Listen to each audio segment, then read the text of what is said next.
The Berlin Conference, what does that mean? Africa as we know it today was in 1884, 1885, some smart year ago, and I use the word year ago for white people. If you haven't read the book by Marimba Annie, she described who the Yoruba are. Basically, I wouldn't say anything here, but anyway, you follow. If you come to my podcast, you'll find out more about the Yoruba. Anyway, the Yoruba without the Africans, because Africa, as it was today, it didn't exist. We had kingdoms and we had the other empires in Africa. This argument is going to be long. What is the relevance of this Berlin Conference of the 1800 to the identity of Africa as we have it today? Was there a time in history where Africa was borderless? I cannot hear you. We never had borders in Africa. When you're talking about borders are a Western construct. When we say go back to Africa and reclaim our heritage, are we going to those kingdoms and empire, for example, the empire of Mali, the empire of Benin, like the Yoruba as a people? Or are we talking about dissolving this empire and forming one giant African country?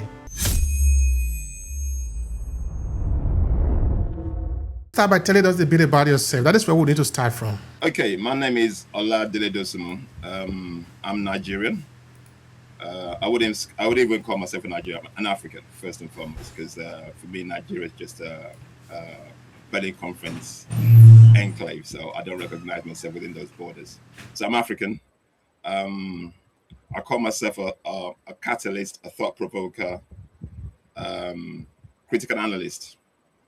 I'm the founder of the emerging Alkebalon, and what we do with that organization is a foundation, as well as we use it as a way of waking up people, because for so long Africans have been miseducated in the diaspora and on the continent. So everything that the way we function today is all based on the miseducation that the colonials have given us. So as Africans, with our software, which is African, is not there no more. So basically functioning from a completely different hardware, which is not African. So what we do with the organization is basically to help people decolonize their minds and awaken their consciousness. People to go back, let's re-educate ourselves. Go back to where at least it's difficult for us to go back to original, but we can still trace our steps back. And that's basically what my organization is about. So basically we're fairly educational, as well as a think tank where I liaise with different people all around the globe, where we just talk about solutions. We do a lot of work behind the scenes, talking to people all the time, and how we can do something differently. So that's what I do. You said a couple of things that will, if we were to follow them in their rabbit hole, to trace it to maybe their source, we would need to do a series of episodes on that. You just made mention of the Berlin Conference. Okay, somebody might need to understand that. What the Berlin Conference, what does that mean? Is that where they are talking about the Berlin people? Are they talking about how to organize the business? Yeah. Let's break it down. Africa as we know it today was in 1884, 1885, some smart year ago, and I use the word year ago for white people. If you haven't read the book by Marimba Annie, she described who the Yoruba are. Basically, I wouldn't say anything here, but anyway, if you come to my podcast, you'll find out more about the Yoruba.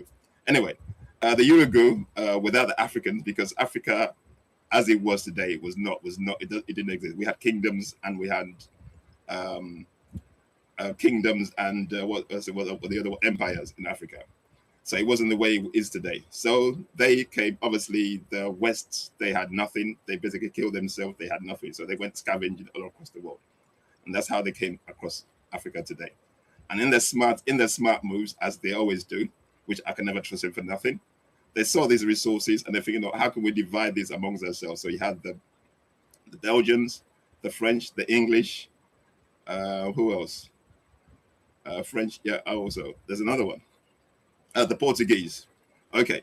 Between themselves, they basically decided, okay, we're going to carve Africa up in 54 countries, basically. So they basically split it amongst 4 of them. And that's basically how Nigeria came about. That's basically where Ghana came about. That's where South Africa came about. So basically, Africa, as you see today, is not something that was constructed by Africans. And when they did this, no Africans were basically at the table. We were not there.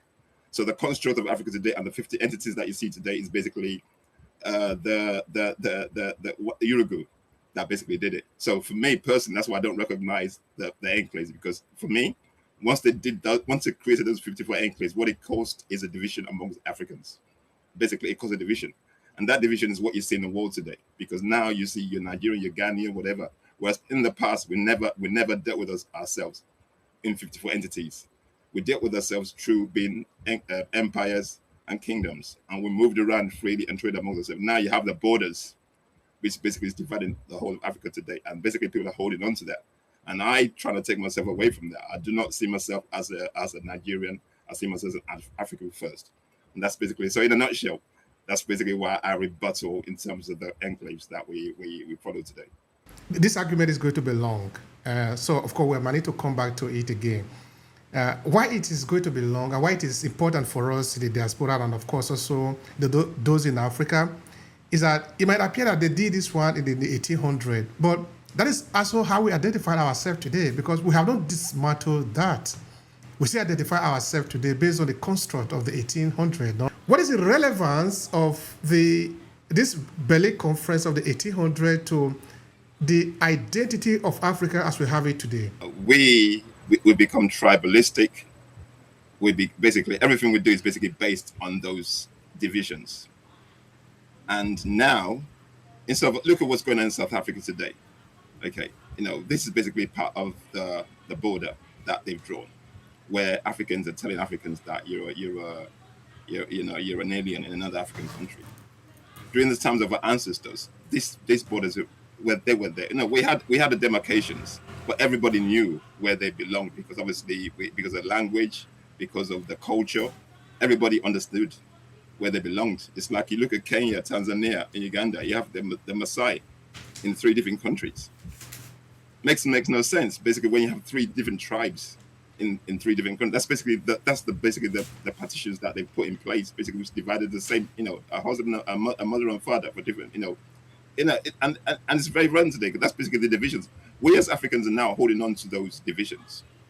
And then when we're talking about Africa being united, how can Africa be united when we are now the gatekeepers of the division they created for us? Now we're holding on to it. Now it's become our default mode. Now we're engaging with the rest of the world based on those divisions. It's, for example, look at Ghana, for example. You want to do a trade deal. Okay, China will come. See how big China is. They come to Ghana to do a bilateral agreement with China. What's the equity in that trade deal? So basically, if Africa was united as a bloc, the divisions that you see today, that's happening where they can hold one against the other. One thing that's actually happening right now is, look at Ghana. It's basically taking South Africa to the ICC. How can they even tolerate that? Because basically they're being coerced behind the scenes to do it. So in terms of divisions, all these things are very, very, very, very, very, what's the word I'm looking for? It's overt in there, that basically they would do everything they can to basically break things apart, turn you against yourselves, brothers against brothers, based on these enclaves. And that's why those enclaves need to come down. I'm talking about borderless Africa. We need a borderless Africa. We need Africans to be able to move freely. I think about 10 countries done it so far, because I was in Kenya a couple of months ago. With my Nigerian passport, I was able to get into Kenya freely without nobody asking the question. Brilliant. But we need more. In Nigeria to do it, we need more countries to do it. Once you start taking those borders, then we have free trade amongst ourselves. We can move around amongst ourselves. If you want to travel from Nigeria to a particular country, it takes you like 18 hours. Because of all the border, basically the restrictions that the colonial people have put in place. We as Africans are still upholding them today. We say we're intelligent people as Africans. But when you say we're not tearing down, we're still holding on to it. When you say borderless Africa, can you expand on that? Was there a time in history where Africa was borderless? We never had borders in Africa. When you're talking about borders are Western constructs. Like we said, we know I'm Yoruba, you're Igbo. Okay, we knew ourselves based on basically on our tribes and our culture, on our languages. We know who we are. Okay, through your ethnicity, through your culture, through your language, you knew your borders. But border is an English language. It's not African. It's the English language. So for us, what's your language in your language? How do you call border? What's a border in your language? Because in Yoruba, I haven't got one. Well, anyway, my language actually is very close to Yoruba too. If you know, I'm not Igbo. Yeah, I'm Yoruba, and I can't think of I don't a remember. word border. I don't remember being told about that border. What is it? What is the border in my language? Which is Asa. Well, I can't figure it out. I don't remember it. If I were told, I have forgotten it. Yeah, but that's what I'm saying. Borders are just basically everything you do. Just look at the English language. Where did it come from? If you look at the meaning of a word, where did it come from? Who gave it to you? Now, basically, what we're doing is fit it into the language that giving us basically to define ourselves. That's not us. So a border is an European construct. They're the ones who create borders. They're the ones who create all these things that we as Africans are basically now gatekeeping to assume that it's ours. Which means Africa should be throwing away everything to colonial. We'll be throwing the garbage bit. Let's redefine who we are as Africans without the mirror of the West on us. Unfortunately, because most of us have been educated by the colonial education, in 2026, we still have a colonial curriculum in Africa. Africans today, as intellectual as we are, have not even decided to basically throw away the colonial curriculum to build Afrocentric one. We're not even doing that. This is how bad things are. I was speaking to an elder, a 79-year-old elder from America. I had a podcast. And one thing he could not get around is he's trying to give us solutions, bring American solutions to Africa. And I'm trying to say to him, whatever you bring in from America to Africa, it's a colonial. It's American. It's not African.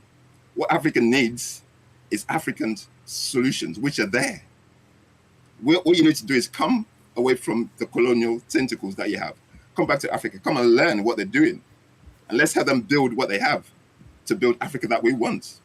Using American or European or whatever systems and not working for Africa, as we can all see today. Basically, every people that benefit from it are the miseducated people who are trying to basically make it individualistic to themselves, because everything Western, everything American is basically individualistic. That's basically, you see 1% of them control the majority of the world today. All right. Because everything is about them. Okay. Take. In the beginning, you were making mention of kingdom and empires. So I wanted to ask, when we say go back to Africa and reclaim our heritage, are we going to those kingdoms and empire, for example, the empire of Mali, the empire of Benin, like the Yoruba as a people, or are we talking about dissolving this empire and forming one giant African country?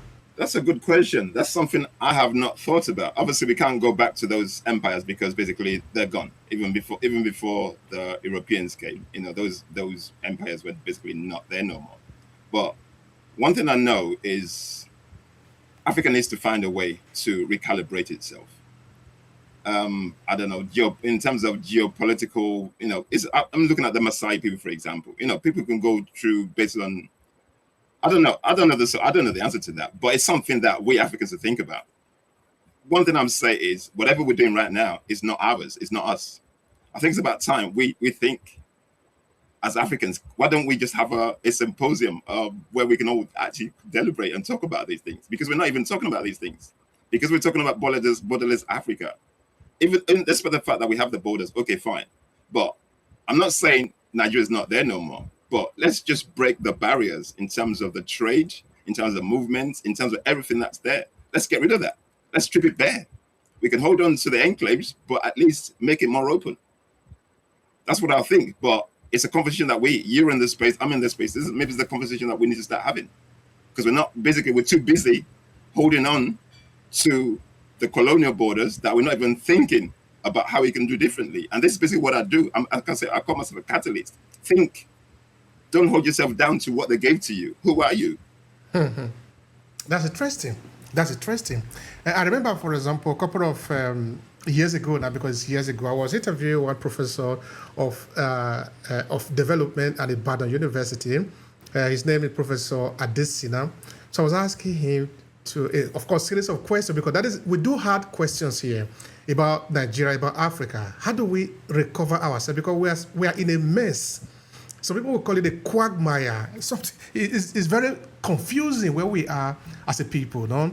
But I was asking him, how do we come out from this quagmire? How do we come out from this confusion so that we can have a people, we can have a culture, we can have something to defend, we can have something that you will say, because of this, I would have been able to sell this country out, but I believe in this because of this value. We can die for this country. So he was saying something to the FA that we need to go back to the background, to the component that make up who we are. There are some values out there that we can take and recompose who we are. Could you say something more about that? I agree with that. Basically, let's go back to go forward. Go back to go forward. What's his name? Mapunga, who's my friend. Yeah, seriously. Mapunga is my friend. And he said he's the watcher of the past, who's bringing the past to the future. Yeah. So we're not lost. There's still remnants of who we are. Yeah. If you go into the villages and all that, the basics and the foundations are still there. And sadly, we're running away from those basics because it's going to be a generation gone where we're going to lose that knowledge. We're not going to lose that history. So if we don't start looking back now, because somebody like me, I'm going to be 60 next year. There's certain things I carry that the next generation will not have. And obviously, I'm European, but the people my age in the village used to carry some wisdom. So I call it indigenous knowledge systems that can be transferred onto. And all we got to do is refine it to make it useful for the 2026. So those knowledges they're not dead. What we Africans are doing and what we're doing and which frustrates me is that you see Africans, Europeans in the diaspora never trying to be the best of Europe when Europe doesn't even want you. They're merely tolerating you. You know, you hear them speak English, trying to be better than the Englishman themselves, or being the Frenchman or Portuguese. But your language becomes alien to you because you're not fluent in your language. Gladly, I can speak Yoruba fluently, but so many of us are running away from that. Obviously, when I talk, people think, okay, the way I talk. Unfortunately, I can't do nothing about that because I was born in England, so I have that accent. But it doesn't stop me from speaking my language fluently, and I do. Every time I do it, I don't stop. So we need to look back to look forward. It's not broken. It's just been taken.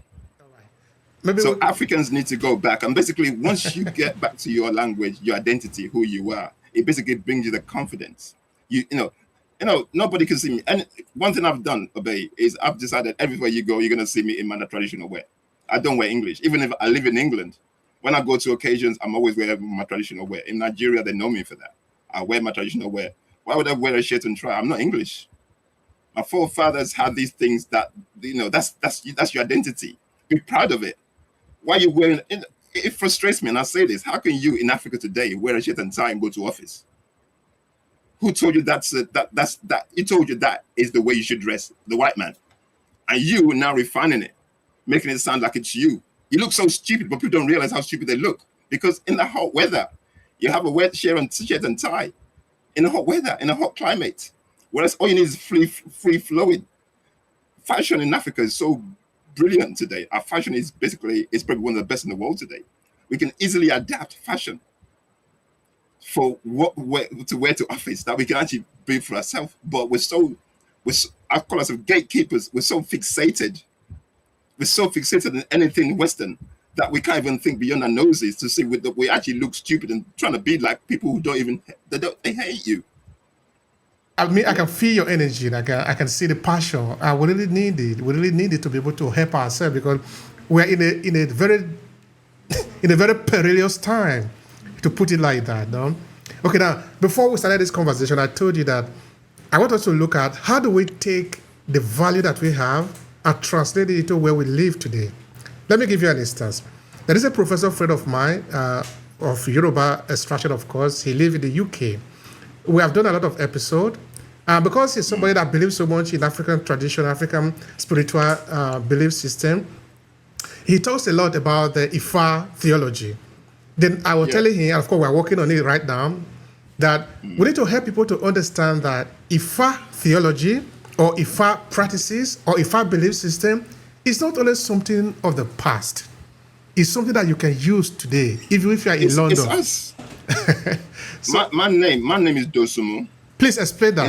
In Ifa cosmology, my name is Dosunmu. That's Dosunmu, holder of the staff. That's the I as a Nigerian, a Yoruba man, somebody who lived in the West for so long, I didn't know this until I did a podcast with some guy who was into Ifa, and he said, my elder, can I break your name down for you? Wow. And then he defined my name for me. Dosunmu basically is somebody who, if a priest who holds a staff of office, authority. Can you imagine that? And when you have that kind of understanding of who you are, my brother, you know how empowering it is. This is what we Africans are losing so badly, trying to be James, John, and whatever. No, names that have no meaning. Names basically that the colonial master gave to you to redefine you, which takes away who you are. You know, you're Igbo, aren't you? Edo State. Okay, Edo State. In Edo State. In Edo State. In Yoruba, we have, you know, our names have meanings. Of course, you know, Yoruba. There's so much value in those names. You know, they don't just give you a name. They're not frivolous in giving you names. They will go deep. You know, it has the ancestral lineage to those names. Exactly. My name is Oladele. It's weight in that. So they gave me Richard. Richard has no meaning. So I threw in a garbage bin. Couple of years ago, I also threw out. I threw in a garbage bin. You know, it's reawakening. When you see something, you cannot unsee it. And there's nothing you can do about that. You can pretend, but you cannot unsee it. So when somebody take the time to explain to you the meaning of your name, that changes you forever. That is nothing you can pretend you didn't hear it. There's power. There's power in your name. There's power in your culture. There's power in your language. It's empowering. And once you use that as your basis to move forward, nobody can bamboozle or belittle you. And this is basically why Africans are losing it, because you refine yourself into this Caucasian Eurocentric thinking, and you're trying to be the best of you with them. And basically, a lot of people don't realize the Yorugu, and I call them Yorugu, don't give a two hoots about how educated you are. They just see it as a clog that can be used in them exploiting from you. That's all they see you as. Because the reason why they're in your continent right now today is to extract. You're an extractive hub. So you're the best. You speak English to help him extract from you. It doesn't help you. So your value will be in your language, your community, things around you that builds value within yourselves. And that's based on what we do as Africans, not what they brought to us. And this is basically what we Africans are missing. We need to go back to who we are as ourselves. We need to go back to your language. It doesn't matter what, even the people in the diaspora, I tell them, find African names. If you go to Africa, find African names. I tell people this all the time. You'll be surprised. You'll be surprised how that makes you feel. Absolutely. And then that carries weight. Absolutely. Because your colonial names basically makes you a colonial stooge. There's no value in it. So your culture, your tradition, everything that defines you is basically what we're missing in Africa today. The moment we get back to who we are, like I said, we cannot go back to the individual the enclaves. But you're from Edo, okay? I'm from Yoruba. We have people from the Igbos are there. You have the Maasais there. You have the Luos. We have basically, the Ashantis, the Gars. Basically, we have identity. It's there. The language you speak. Why don't we use that as a catalyst to build ourselves up? Why do we have to keep going to the people who have told you on time and time again that they're only there to merely exploit and do the best to keep keeping you down? Why do you think? This is why the miseducation. Why do you think that is the situation? Education is so important. Why do you think that is the situation, Mr. Oladele? Why do we think? Yeah, it goes down to, like I said it from the beginning, it goes down to the education. Education. If education takes away your mindset, it stops you from thinking. As a Yoruba man, I'm communicating with you now. I'm communicating with English. We should be having this kind of conversation in our languages, man. I watch a lot of Yoruba stuff, deep Yoruba stuff, and when they speak, the Congo Yoruba, when they speak it hits home. It hits deep. There's weight in the words. English Let's contradict that a little bit. How would you have this conversation with somebody who is not a Yoruba? This is where and like I said to you, Africans need to find common language. Uh-huh. If it's Swahili, so let's do something. It doesn't have to be English. we're more than capable of having these conversations to basically find solutions that works for us, away from the basically the Urugu concepts. The Urugu concepts are not, it's basically we have it, so it can help them communicate with us. So they can talk to us, so they can inspire you. They can go into all these different places where they can actually understand, see what you're saying. And because they have spies with their radio stations and everything, they have a lot of what they use these as a spy things to basically to spy on you, to know what's going on within your communities. So Africans need to go back to the language, have codes, even though they have even now I know they have outside BBC or whatever, but we can still minimize certain things. We need to understand how deep these things are. But unfortunately, like I said, because of the education that we use to define us, because people who have a degree in whatever they have, they need to make sure that that degree is useful. So they're gonna try to make it. That's what I studied. All you studied is somebody else's ideas in your brain. Okay. That's all you know. No, that is but important. You want to make it important. Yeah. So you get stuck in it. Yeah. Don't forget, we're all educated. Now, let's come to this education. This has become very important. So I was telling you the story of Ifa before. And I was telling you what we are doing with this professor friend of mine, of course, and other people, in helping people to understand that you can actually use Ifa in mental health.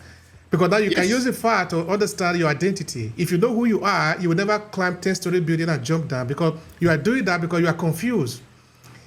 So I'm saying now, what other value are we missing within our culture? Okay, we are using Ifa as a tradition within Yoruba. The same is true if we were to go to Swahili or Swahili people. If you go to Igbo, for among Igbo-speaking people, there are a lot of value that we can take from there and take to New York, take to Berlin, take to Paris. How do we do that? And how are we able to take those value and still make it relevant, even though you are living in the metropolitan society? Because London is the same like Lagos. It says that there are different, the rule that you have in London is the same that you have in Lagos. But if you go away from Lagos to maybe in the hinterland, in the villages, life is completely different. How do we take those lives, bring it to Johannesburg, bring it to Lagos, so we can see a different kind of value? This is what we need to do, me and you and more of us. Since you come to this kind of understanding, that means you got work to do. So that means what we need to create these conversations where the people you're talking to, the people that I'm talking to, let's start brainstorming, because the solution is not going to come from outside. Outside likes where we are fractured and speaking English, they love it.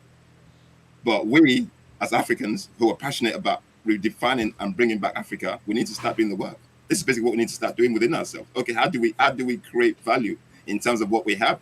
Because the moment we create value in what we have, that it gives us identity, it gives us pride. The Chinese, they don't belittle their traditions. The Indians don't. It's only Africans. We're trying to minimize themselves to embrace others. But we don't need to minimize ourselves. We just come as we are. Accept us as we are. Deal with us as we are. As Africans. That's all we got to do. And if they don't want to deal with us as Africans, they can go F off. So at the end of the day, our traditions, our identity is key. The fact that we lost identity is basically one of the reasons why we're so fractured. Because now we're fighting ourselves based on those tribal ethnicity lines that they've drawn for us, the borders that they've drawn for us. And that's basically causing the division. Because you're Nigerian.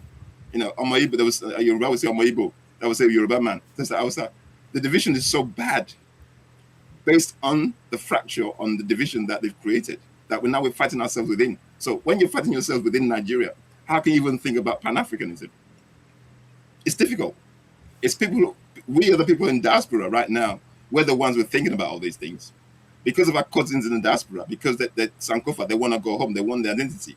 So basically, they're the ones who are desperate to get back home, to find their identity, to basically, and when they get back home, they get lost sometimes, because then they see, this is basically what we're looking up to. And when we're back here now, it's not what we thought it is. Because the people that we're looking up to don't even know who they are. So this is a work that we're going to do together. It's not just one person finding all the solution and say, okay, everybody come and take it. This is what we all need to do together. All of us need together. Maybe we need at some point, maybe to have a conference, okay, identity conference, whatever. This is the work we need to do. This is why we have these conversations. We need to find solutions. Because at the end of the day, I might have a thought, you might have a thought, but when you have a lot more brains together who are thinking the same way we're thinking, then we can find solutions. But this is what, for Africa to be what we want it to be, we need to redefine Africa the way we want it to be. It's not down to anybody else to do that work. It's us. Yeah. We're talking it, we're thinking it. That means it needs to be done. That's why we're having this conversation today. That's correct. That's correct. Now, briefly, Mr. Oladele, how do you deal with the problem of identity in Yoruba tradition? Let's focus on that. Let's zoom in on that, because that is becoming fundamentally important now. How do you, okay, now, before you say that, I want to tell you something, because I've been learning here. I've done more than 1,000 episodes here. With me, I've been able to interact with more than 1,000 minds. That is an advantage for me. So I was interviewing this professor friend of mine of Yoruba extraction, because he's very vast. He was talking about Ifa theology, and he told me something very important. I'm trying to be as brief as possible. He said, according to Ifa theology, Ifa practices, when a child is born, on the 8th day, they will consult the oracle to find out what is the mission of this child in our community. Now, I'm saying this is so profound. It says that we are asking what is the mission of this, because we know that we have a new individual in our society. It have come with a mission. What is that mission? Because the people around you will help you to fulfill your mission. Therefore, you help the society to fulfill this mission. You are not alone. That is fundamentally important. But guess what happened? Few weeks later, I interviewed another person. This is not from Yoruba. It's not from Nigeria. It's from Senegal. I didn't tell him I have interviewed somebody who told me this. We were discussing something completely different. And he told me exactly the same, except with a difference of 7 days instead of 8 days. I was surprised. So there are a lot of value here. Massively, Obehi, massive. And this is basically what we're saying, because the remnants are still there. Like you said, it's something something I'm going to look into right now, because when they told me about my name, it got me intrigued. Obviously, I've stopped being a Christian now for about 7 or 8 years, because I knew there's a waste of time anyway. So I came out of that because I don't know, it was just a waste of space. Because why would I identify my colonizer's religion? It makes no sense. So yeah, so in terms of, and that's what you just said is so profound. My friend, Makanshile, she's a historian. She comes to my podcast quite a lot. She's a historian. She talked to me about the Zulu culture. And when she talks about Zulu culture, when we kind of exchange notes, I find out that certain things that we talk, like you said, in Yoruba culture, they have in Zulu culture as well. So the cosmology aligns. The ethics align. Perfectly. They do align. So that tells me that what holds us together is more than what divides us. Unfortunately, the borders are the things that are dividing us, but culturally, we're more aligned than we think. And this is basically what these Yoruba did. Because when they came to Africa, they realized that the biggest thing we have is our spirituality, our African spirituality. That's the biggest weapon we have. Don't forget, as you know, you've done so many episodes, Haiti, they used the African spirituality to win the French, beat the French. People must pay attention to that. They used the African spirituality to beat the French. That's how powerful it is. And one thing I like about the Uruguay is they study, which is something we Africans fail to do. We don't study our enemies at all. They studied us. They knew that the way to get it is our spirituality. They had to get that spiritual way. Obviously, that's when the missionaries start coming in. That's basically where they start going to villages and basically converting people to Christianity. Because the moment they take away that African spirituality, it disconnects us from who we are. That's our source. And those things are very, very important to keep identity going. So that means we need for that, the fact that they made so much effort to cut that spiritual link from us, to give us Islam and Christianity, tells you something important, that what you've got now, as you call yourself a Christian Muslim, is basically no power in it. Because if you had power, they would never give it to you. That's so true. That's so true. They would never give it to you. So they knew that you is more powerful what they're going to give to you. So they had to take that away from you for you to use your power. And that's basically why it's so difficult for them to get to our minds now. Because now your connection is what they brought to you, which is fraud. So the fraud that you now embrace is basically not doing nothing for you. Basically, it basically left you stranded. Yeah. So your original spirituality, which is your source, you've basically been disconnected from it. So that's why majority of Africans are struggling today, because our spirituality, people will pray for, Nigeria. You know how many children must they have? They pray. They prayed like like stupidity. At the end of the day, what has that done? Nothing. Not like stupidity. It is stupidity. It is stupidity.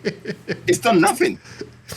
Basically, your problems just gets amplified more and more. It's getting worse because your source has been taken away. Imagine we're talking about Ifa. Imagine in those days, I wasn't there, but my grandfathers tell me a story. If you steal something, you can't steal anything, and if you do, there's consequences because they will know. If you go and sleep with somebody else's wife, there's things that they would do. There's things that they would know. So basically, there was checks and balances there, and there's consequences straight away. So you know not to do certain things because there's things that's going to detect and going to tell people. So you behave yourself. Look at what we embrace today. They swear with the Bible, swear the Quran. There's no consequences, and they know that the people that gave it to you knew there's no consequences. That's why they're getting away with it. That's why they or Igbo can get away with it. That's why we Africans get away with it, because there's no consequences. Because whatever they gave to you is so freaking useless that you carte blanche. Basically, rub your own sister, rub your own brother. You would do anything to step on your own brother and sister based on this so-called religion. Which the reason for it is because there's no consequence for what you're doing. So, like you said, the value is going back to us, going back to African spirituality. That's basically, my brother. That is the key. Food for thought. The late J.J. Rawlings, the Ghanaian revolutionary, he said something very important.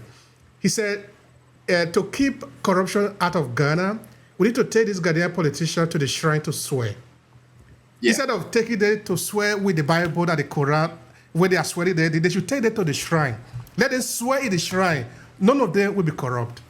He said, despite the fact that they go to the church, to the mosque to pray, they know that the power really lies in the people. If they go there, they will say the truth because they know the power in that. Okay, now, let me tell you something, of course, that you probably already know.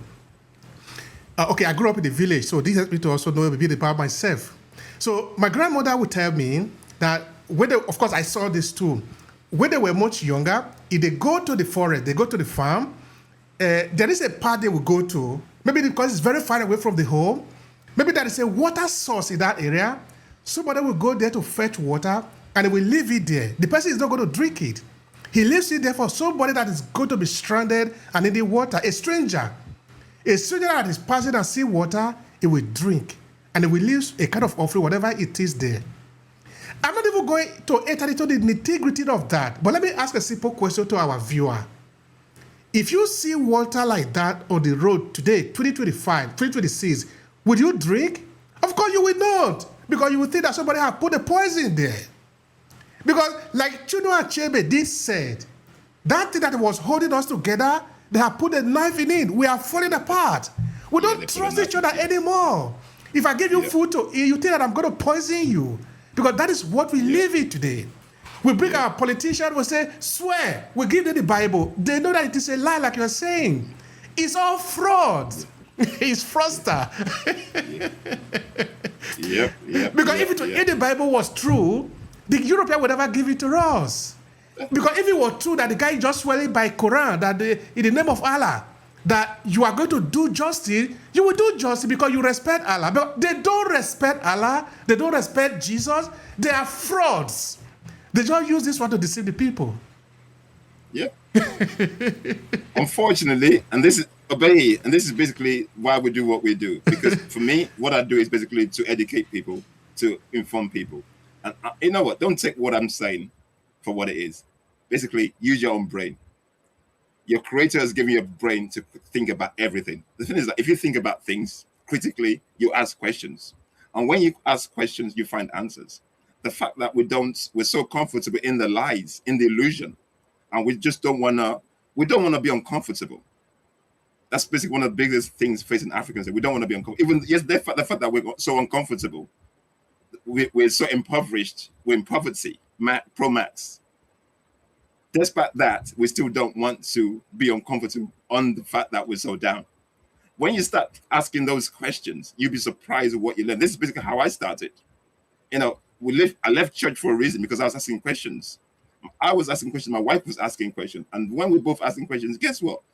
Both of us, our thoughts came together. We were thinking the same thing. And we both did, yeah, it aligned. And my wife was saying to me that there's something that's telling her that whatever she possesses it cannot be confined to the four walls of a church. And that was our key to live in church. That's because we listened. And Obehi, ever since then, we've been listening. And when you listen, you'll be surprised the kind of how your ancestors, your spirit guides you to do things that you couldn't even imagine. Since the last time I met you, my brother, man, I've grown. The connections I have, the people I've met, it's unbelievable. The journey has been so empowering. It's basically, it's amazing when you align, when you listen, when you let your spiritually guide you. It has nothing to do with Christianity or Islam. It's basically every single person possesses this. It's infinite into you. It's basically something your Christ is giving you. Everybody has it. All you got to just listen, tap into it, and use whatever you have within you to basically start walking that walk. So Christianity, Islam basically takes you away. You know why I'm laughing? From who you are completely. You know why I'm laughing?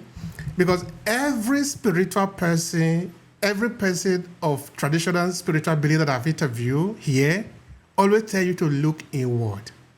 But every religious person, whether Islam or Christianity, will tell you to look outward. Go to look out. Yeah, go to read the Bible, go to read the Quran, go to the church, or go to the mosque. They are telling you that your control is outside. Your source, your power is outside. Whereas those people that have wakened or tell you that the power is inside. It's within you. It's the opposite. So what does that tell you? So basically, we've been miseducated. Again, religiously miseducated. Educationally, we've been miseducated. Even agriculture now, they're taking what our forefathers did. Women were the seed carriers in those days. They're the ones who planted because they're incubators. All those things. Now you have the men taking over. That's basically now you're basically doing all these industrial scale farming, which basically what does it feed? Cash crops for extraction. We're not feeding ourselves no more. So everything that we did that worked for us, because don't forget, before they came, Africa was not broken. It was working perfectly well the way it was meant to be. Obviously, we had the tits and tats here and then the wars and there. Fine, who didn't have no war? But in terms of, there was no poverty in Africa. we nurtured nature. We looked after nature. We never pissed in where we bathed. This is the opposite of what the West does. The West will come in. They want to take. Basically, they're destroying the ecosystems and environment just to extract. Thank you so much, my brother. This had been an important conversation. So, as a final thought here, I want you to tell the people why this is important to do, because we're talking about returning to your source, returning to who you are. You see, we're not telling you returning to another person, returning to yourself. The returning to yourself. Why is it important for somebody who is living maybe in London and in Paris and in Berlin? And this person is an African, is asking, but is it important for me to tell this person something as a final message here? It's important. Like we just said, your source is within you. Your source is within you. Once you start listening, and this is the key for when I do my podcast, I always ask questions, think. Everything they tell you could be questioned. Don't because somebody told you something and say that's it. It doesn't matter what you listen to us today. Go ask questions. Go think about it. Does that make sense? Because when you hear the truth, it aligns, it resonates, it goes deep into you. That if you feel at peace when you hear the truth, you don't even argue when you hear the truth. But people do not want to basically rock the boat. People don't want to be uncomfortable. In being uncomfortable, that's basically where you know who you are. The source is in you. When you start ruffling the boat, I've gone on a journey that I just basically challenging everything. I challenge everything. You name it, I challenged it. That's got us to where we are today. Because now, nobody can bamboozle me about anything because I can see it before you even open your mouth. I could see where you're coming from, because you want, the moments you understand you basically gives you the what's the word I'm looking for? It gives you the antennas, the sensors to see what people don't see. So whatever you are, just look inwards. If you're an African, go back to your village, ask questions. What did they used to do? It's important. Having your ancestral lineage, knowing where your parents came from, knowing what they did, knowing who they are. When I found out my name, it was empowering for me. It led me to now want to dig into Ifa, to know more about Ifa, because it's empowering. Knowing who you are is your identity. It's basically a superpower. Absolutely.